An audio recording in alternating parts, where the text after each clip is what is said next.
ભાવનગરનો કાળિયાબીડ વિસ્તાર જ્યાં બની શરમજનક ઘટના। નિવૃત્ત ક્લાસ 2 અધિકારી હસમુખ પંડ્યા પર લાગ્યો 5 વર્ષની બાળકી પર દુષ્કર્મ આચરવાનો આરોપ। સ્કૂલેથી લાવવા અને લઈ જવાની યાર્ડમાં નિવૃત્ત અધિકારીએ બાળકીને પોતાની હવસનો શિકાર બનાવી।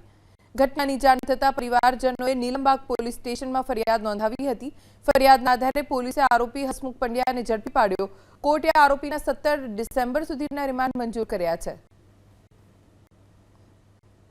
ત્યાં લીલા સર્કલ પાસે આવેલી સોસાયટીનો આ બનાવ છે, જેમાં 5.5 વર્ષની જે બાળકી જે છે તેની સાથે દુષ્કર્મની ઘટના તેના નજીકમાં રહેતા પાડોશીએ કરેલી છે। આ હકીકત એવી છે કે આ કામે જે ભોગ બનનાર જે છે દીકરી, તેના મા બાપ જે છે માતા પિતા તે નોકરી કરતા હતા અને જેથી આ પાસે રહેતા હસમુખભાઈ જે છે હસમુખભાઈ પંડ્યા તે અવારનવાર આ દીકરીને સ્કૂલેથી લાવવા લઈ જવા ની કાર્યવાહી કરતા હતા અને આ રીતે તેઓનો વિશ્વાસ સંપાદન કરેલો હતો અને આ જે શુક્રવારે તેની ઉપર દુષ્કર્મ કરેલાની ફરિયાદ દાખલ કરતા આ કામે